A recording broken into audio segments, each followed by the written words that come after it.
I will give the floor to Ms. Ana Sofia Fernandes of the Portuguese Platform for the Rights of Women. You have the floor, madam. Thank you, Madam Chair.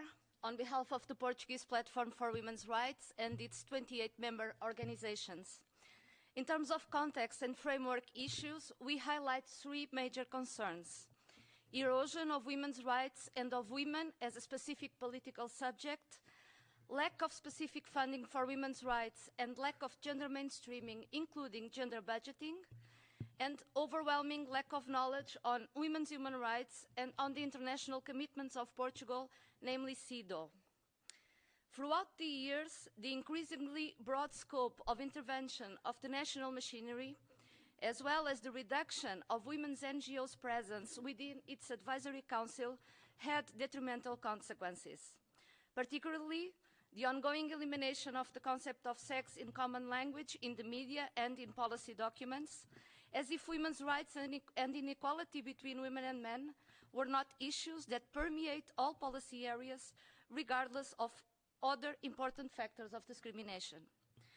This situation is made worse by the invisibility of the Convention and its general recommendations among the government, the parliament, the judiciary and political parties, as shown, for example, in the insufficiency of gender impact assessment of normative acts.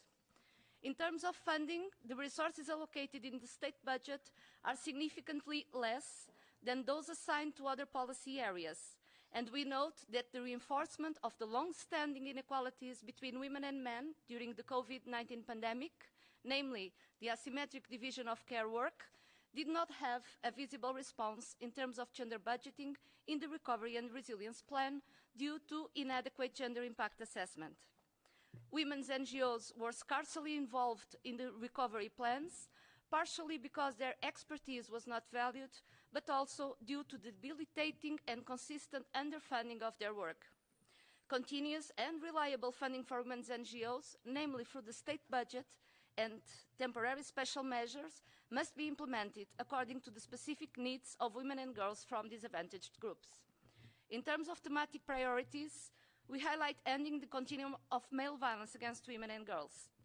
Legislation and policies on fighting violence in Portugal are gender neutral and ignore the asymmetric power relations between women and men. Thus, male violence against women and girls, including femicide, intimate partner violence and other forms, is ineffectively targeted. As an example, access to free legal aid is still dependent on household income. During the pandemic, we noticed increasing numbers of women reaching out to support services on sexual violence, but there are only 2 specialized services available. We remind that rape in Portugal is not a crime of public nature and that the concept of consent is absent from the criminal code. Assault and harassment of young girls on universities and social media platforms have also become prominent themes in public discussion.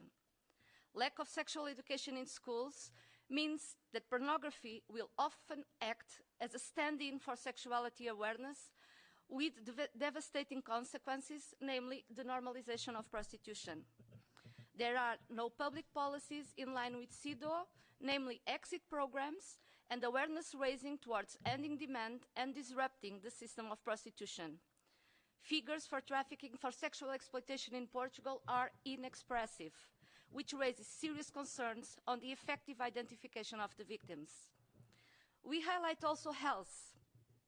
Despite the recommendations to decrease the level of medicalization in births, in particular cesarean deliveries, we note that the current rate is the highest since 2010. Data from 2020 shows that the maternal mortality was the highest in 38 years. There is no mechanism to monitor WHO recommendations in maternity hospitals. Effective implementation of the law on abortion does not happen in all the territory.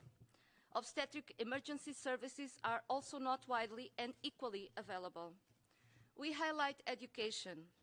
Education for equality between women and men is almost inexistent, and teachers do not have access to the required training and tools. Roma girls tend to drop out of the school around the ages 12, 14, although school is mandatory until the age of 18. we highlight participation in political and public life. Despite the parity law, the number of women in the parliament has decreased, as well as the number of women as presidents of municipalities. Parity law should apply equally to lists and outcomes and in all the national territory. That would entail amending the parity law, including 50-50 in the lists, a zipper system, and assuring that parties have 50-50 women and men as leaders of all the lists. And finally, we highlight employment. In Portugal, despite the applicable law and the progress achieved, the de facto asymmetries are still evident in the segregation of choices of education and professional activity, in career progression, in the pay gap, and in the unequal sharing of care and unpaid care work to support family life. To counteract traditional gender roles, it would be important to guarantee fully paid, non-transferable maternity and paternity leave of equal duration, of course excluding the time needed for women's recovery. Thank you, Madam Chair. Muchísimas gracias. Thank you.